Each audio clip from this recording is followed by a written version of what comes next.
news from campaign 2016. We have just learned that former Texas Governor Rick Perry is dropping out of the race. He had been trailing badly in the polls for the Republican nomination.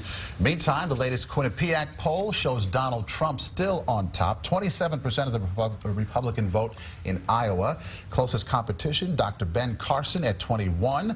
Back in July, the same poll had both men at 10%. The former frontrunner Scott Walker now standing at just 3%. On the Democratic side, Bernie Sanders has surged ahead of Hillary Clinton. He is at 41 to her 40%, and Vice President Biden registers at 12% as he considers entering the race. And depending on how you look at things, a Biden run may seem less certain than it did just 24 hours ago.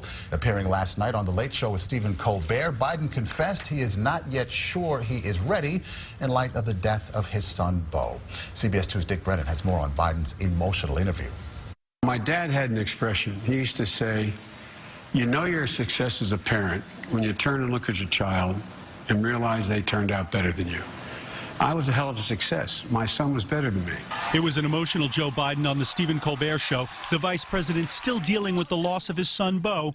Biden remembered how humble his son was, even about his heroic military service. He won the Bronze Star and came home and made us all promise that we wouldn't tell anybody he won the Bronze Star.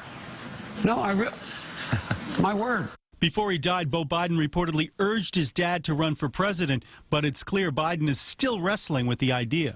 I don't think any man or woman should run for president unless, number one, they know exactly why they would want to be president, and two, they can look at the folks out there and say, I promise you, you have my whole heart, my whole soul, my energy, and my passion to do this. And I'd be lying if I said that I knew I was there. Nervous Democrats are said to be pressuring Biden, fearing a collapse of the Hillary Clinton campaign, who is now struggling against an avowed socialist, Vermont Senator Bernie Sanders. Nobody wants to be with a loser. Her numbers are declining. The real test will be New Hampshire. If Bernie Sanders beats her in New Hampshire decisively, the game may be over. But the game may just be starting again for Biden, who has run for president twice. This time, he may have the quiet support of President Obama. This is a clear case of wink and smile. Joe Biden, you're my vice president. Do what you want, and we'll see what happens later. The smile, don't worry, Joe. If the President of the United States, who's the Democrat, says the organizations will be in place for him, they'll be in place.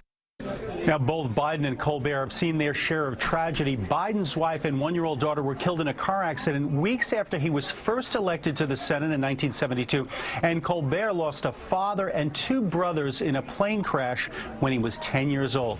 In the newsroom, Dick Brennan, CBS 2 News. Okay, Dick, thank you. And you can watch The Late Show with Stephen Colbert tonight after CBS 2 News at 11. Tonight, his guests include comedian Amy Schumer, author Stephen King, and musical guests Troubled Waters.